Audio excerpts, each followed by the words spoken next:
Hello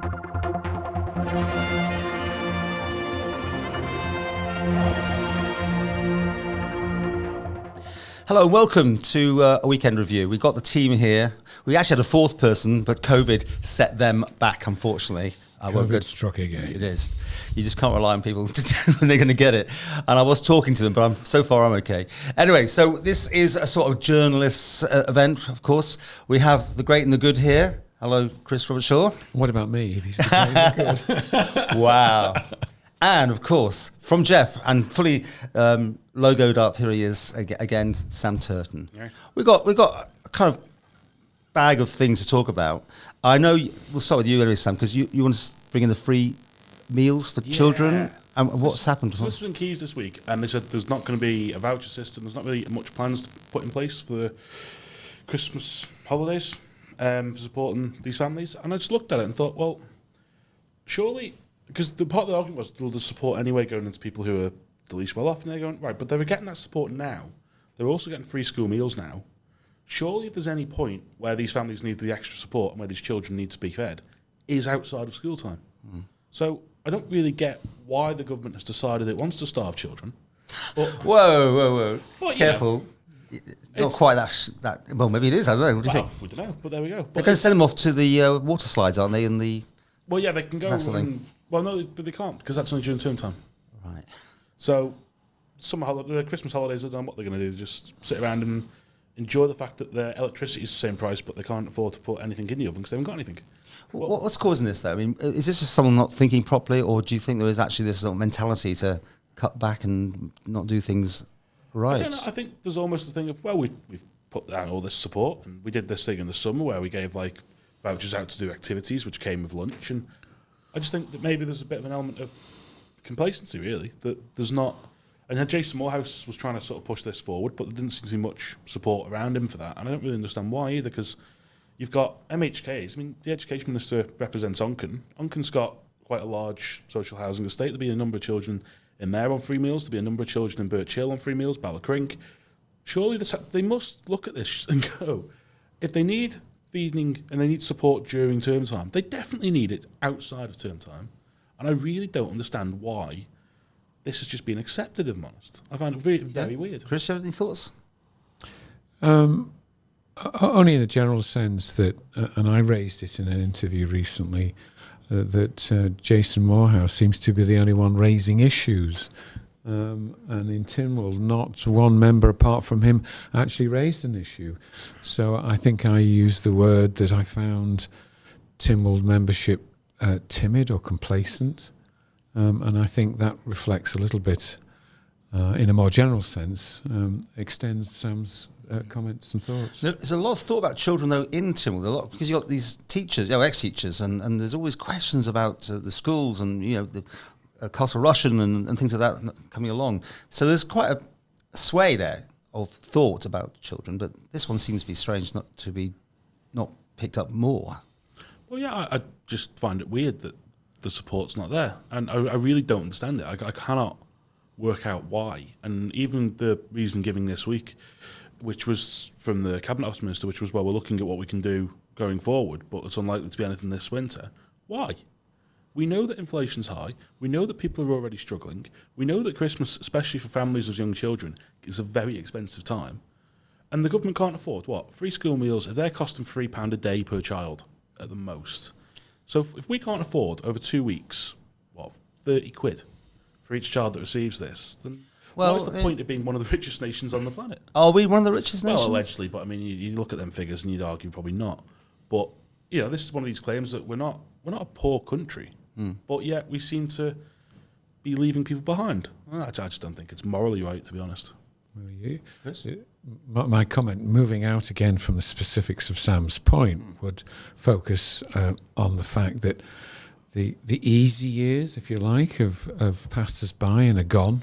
The history that we've got much greater challenges now and ahead of us than we've had before, and that currently our government structure as it currently stands is not itself is not sustainable. It's just too big. And I mean, I don't remember where it was. Maybe you asking the Cabinet Minister about the size of government, and I think the comment wasn't. I was surprised by it.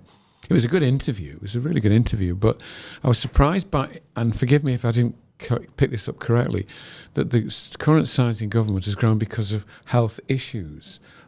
I don't know whether that was said, but that's an interesting It's about comment. where those people are being placed, isn't it? Are they on the front line of health, or are they sitting doing civil servant jobs, paper pushing? This is exactly the point about differentiating between the absolute importance of delivering funding and staffing to frontline services on the one hand, and building the bureaucracy and the complexity of government on the other. But where I'm confused is if the growth in government is currently related to health, but yet health itself has been up to 20% understaffed, then there's a dichotomy there between those 2 points that doesn't add up, and suggests actually that maybe the bureaucratic side of health is far too big. I mean, how big does DHSC need to be, for example? And stretching it back out and reaching back towards Sam's point again, historically we've seen a significant growth in government, but not frontline services, money not necessarily delivered to frontline services at all in the past. And it just simply will not work in the future. There has got to be a really significant change. We often get lost in the issues of what are often deemed to be quite important small issues, but the big issues seem to be passing us, by on the other side of the street, and that is the demography, the population changes that are currently we're currently experiencing are not going to change. There are fewer and fewer younger people.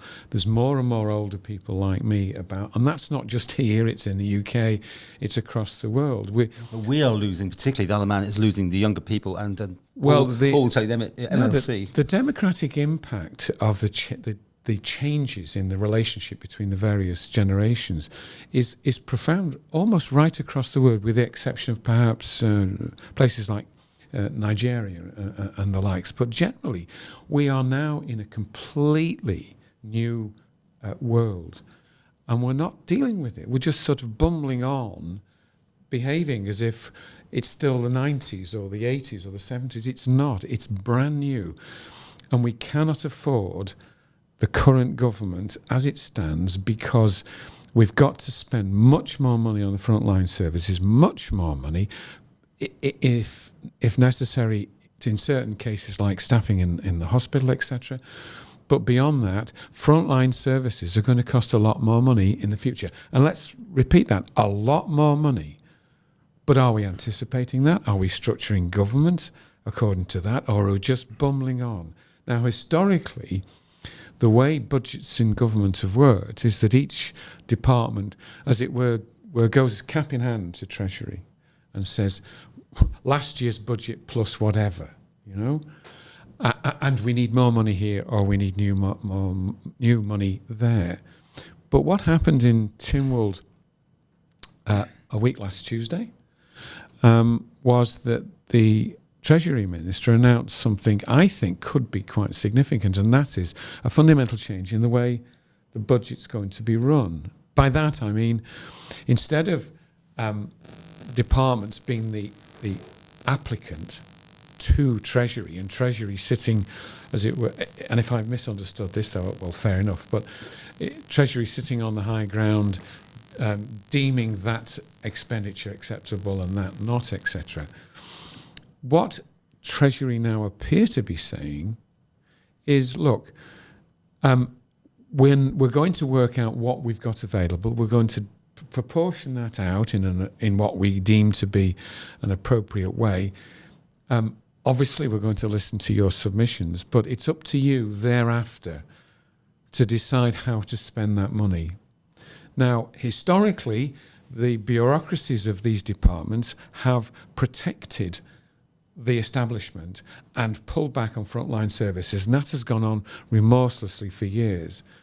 The big acid test for the Isle of Man government is whether the interpretation of this new system is going to bite and have worth. In other words, are the departments in turn going to each in turn identify their priorities in their area of responsibility and attach funding accordingly? Not, oh, well, this is what we spent last year, therefore we want this plus more next year. The fact of the matter is, I mean, Sam says that we're a rich country. Actually, we're running further and further now into more and more difficult budgetary situations, and it's not going to change. There's no, sunny light on the horizon shining down on us. It's not going to happen that way. And there has to be this fundamental change in approach as to how money is going to be allocated, and that will require smaller government. There's no ifs, no buts or maybes about it, and they've got to get on with it. So if you like, they will have the money to spend on children's meals at Christmas, whereas now they're affording a huge establishment that is oversized. Sorry, that was a rant, right. I'm sorry. Well, just on that, I mean, in terms of things like you see Manx care, which is, there's issues there. People see it as doubling up on jobs, and essentially the two boards. They do different functions, but people from the outside have seen that we now have two health boards in effect, whereas we used to have one. They're going to do at the airport. They want to bring in this arm's length system to run the airport, which is going to be another layer of people involved there. So I can see why the thing is that the bureaucracy around government is growing. And you do also have this thing of just, like you're saying, if we're 20% under in the health department, then where are the staff? If we're 20% on frontline, where are all these staff? We're short on this thing of looking at teaching numbers again. And you're going, well, this I don't understand. I cannot understand where all the government staff are, in one sense.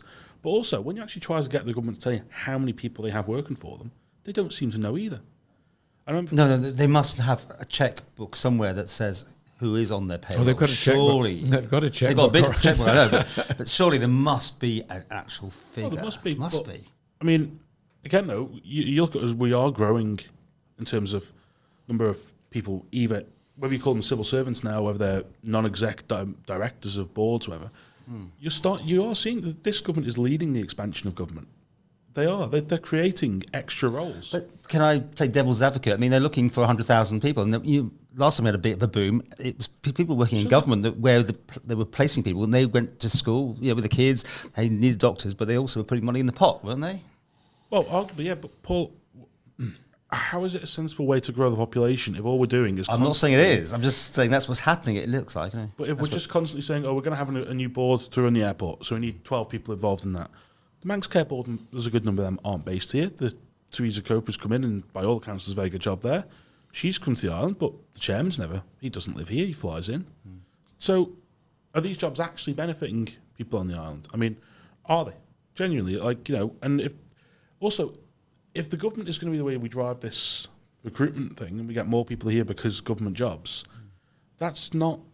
You're just repeating the cycle. You're not. You're not repeating the cycle. If the growth in the Isle of Man population results from a growth in government, we're doomed. It's a horrible word to use, but there has really got to be a fundamental acceptance in government that of the fact that they've got to slim down, and if they.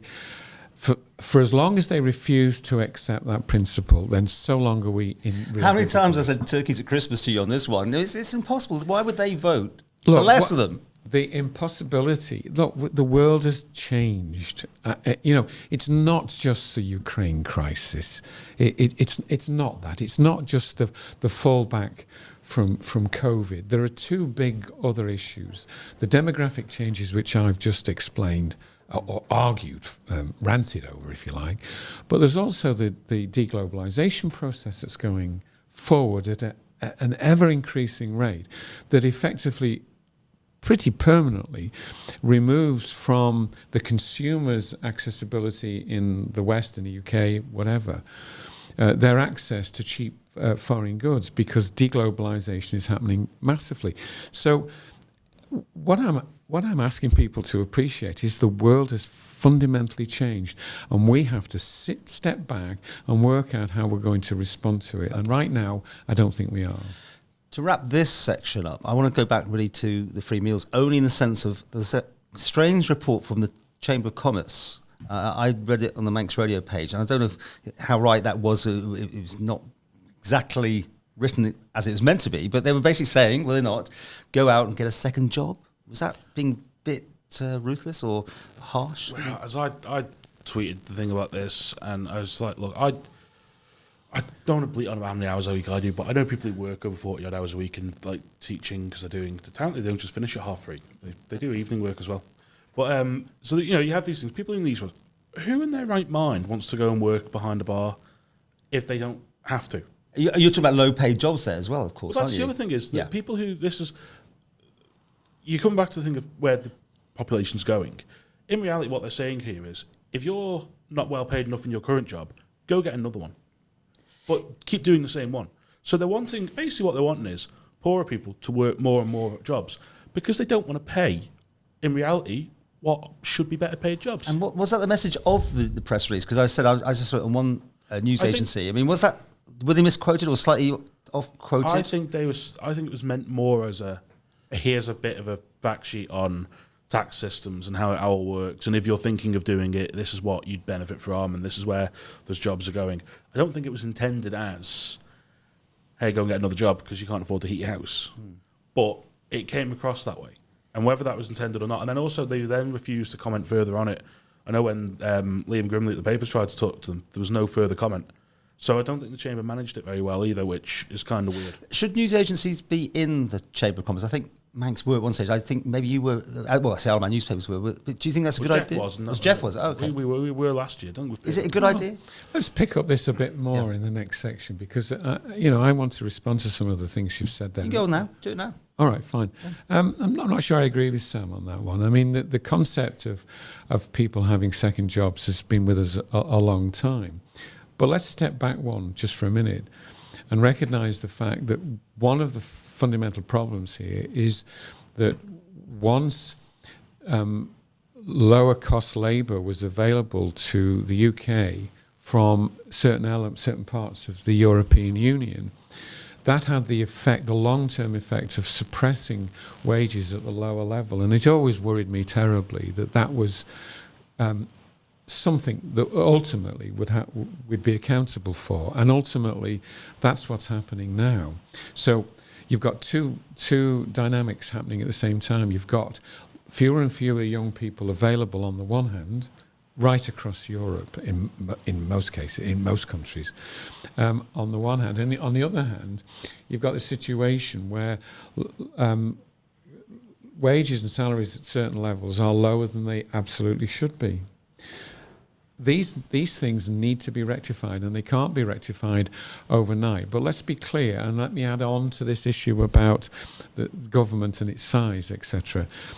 The average income of low-paid workers has got to go up and go up quite significantly. I mean, you've been your time being a hotelier and other things.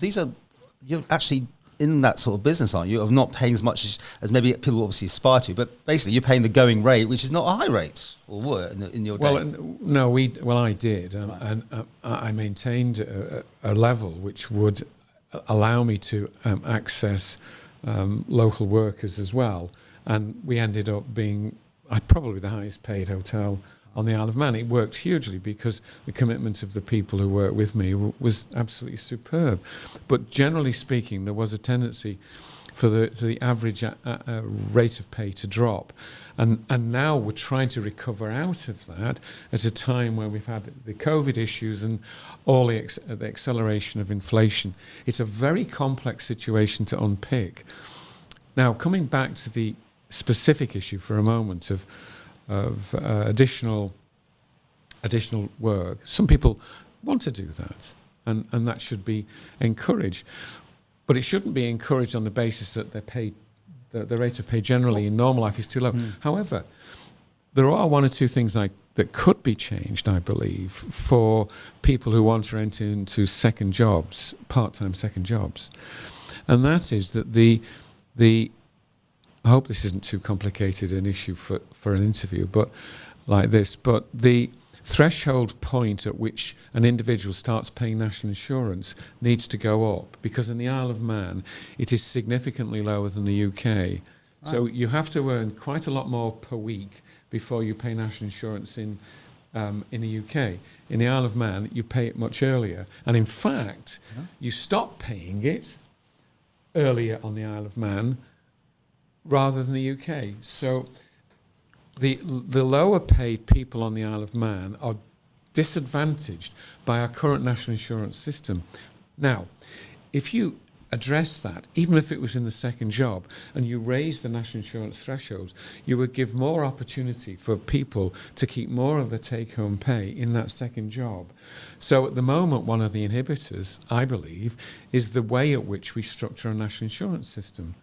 And that, in turn, understandably dissuades people from doing extra work where the opportunity allows them to do so, for whatever reason. Given where we're at in terms of budgets and how they get spent, isn't it in reality just time to do away with the national insurance system and just have tax? Because the money goes into one pot anyway. It goes into a government VAT.